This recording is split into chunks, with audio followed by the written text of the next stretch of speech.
हिंदू धर्म गुरु हैं। आपका बहुत शुक्रिया रावत जी। मैं आपसे जानना चाहता हूं कि क्या आतंकवाद और धार्मिक कट्टरता ये हमारे देश के सबसे बड़े दुश्मन हैं? और दूसरा, प्रधानमंत्री ने आज एक राष्ट्रीय संकल्प लिया है कि पाकिस्तान के भीतर आतंकवाद का समूल नाश भारत करेगा।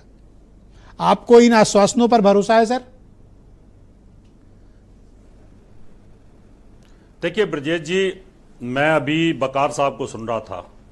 उन्होंने कहा था कि आतंकवाद की जो जड़ है ना, उसको खत्म करना पड़ेगा।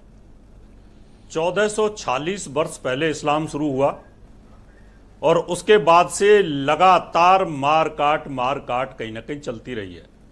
और आज ये आतंकवाद पूरे विश्व में फैल चुका है। 1446 साल से पहले क्या भारत में तलवार नहीं थी? एक सेकंड रुक जाए। नहीं सर, आप रुक जाए।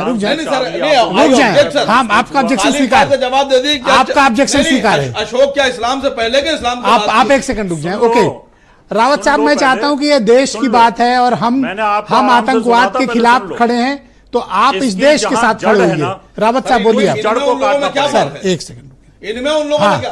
मैं पूछ रहा हूं, नोट कर लिया सर। सर आप बीच में ना बोले, पहला राउंड है, आप मान जाए। जब तक डिसिप्लिन मेंटेन जाएगा और खड़ा नहीं जाएगा, जब तक ये आतंकवाद पूरे विश्व समाप्त नहीं हो सकता।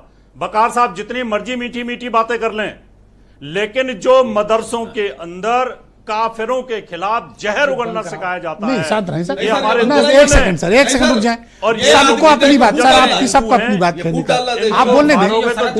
एक व्यक्ति की बात, जाकिर नाइक जैसे कांग्रेस के शासन का टीवी चलता था और सरेआम धर्म प्रवर्तन हो रहा था, उस समय कोई बोलने वाला नहीं था।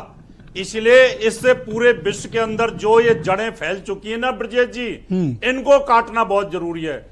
जब तक मदरसों के अंदर ये जिहाद सिखाया जाएगा, ऐसे ही आतंकवादी पैदा होते रहेंगे और ये आतंकवादियों का हमें सुनने का भी सब रखिए, ओपिनियन आने तो दीजिए। कौन क्या कर रहा है? आप ओपिनियन मत बिल्डअप करें, आप शांत रहें। वो तो इजराइल भी कर रहा है वो कहीं ना कहीं पूरे विश्व के अंदर चल रही है ये बातें, और इसको कंट्रोल करने तो क्या पाकिस्तान को सही सबक सिखाने का वक्त आ गया? रावत जी, कहा है वो विश्वास वाली बात है, लेकिन इसके लिए लंबी लड़ाई लड़नी पड़ेगी।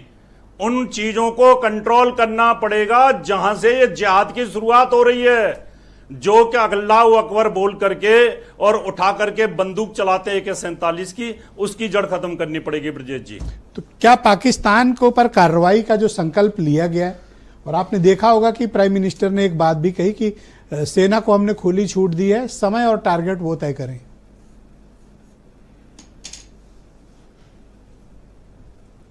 ये बहुत अच्छी बात है। इससे सेना का मनोबल बढ़ेगा, देश की पब्लिक का मनोबल बढ़ेगा, जनता का मनोबल बढ़ेगा, सपोर्ट सेना को मिलेगी जी। और ये अपने आप में बहुत बड़ी छूट देना है। मुझे याद आता है मुलायम सिंह डिफेंस मिनिस्टर थे और वहां से गोलियां चल रही थी, तो उस समय ब्रजेश जी सेना ने कहा देखिए जी ये गोली चला रहे हैं इधर पाकिस्तान से, तो उन्होंने कहा आपकी गोलियां नहीं है क्या, चलाओ मेरे सामने गोलियां, और मुलायम सिंह जी ने उस समय गोली चलवाई थी। अगर ऐसे डिफेंस मिनिस्टर हो, आज हमारे प्रधानमंत्री हैं, मैं उम्मीद करता हूं कि राजनाथ जी आपकी बात जरूर सुन रहे हैं। अगर ऐसा एक्शन लेते तो मुझे लगता है पाकिस्तान बहुत लंबे समय के लिए अशरफ मेरे साथ मौजूद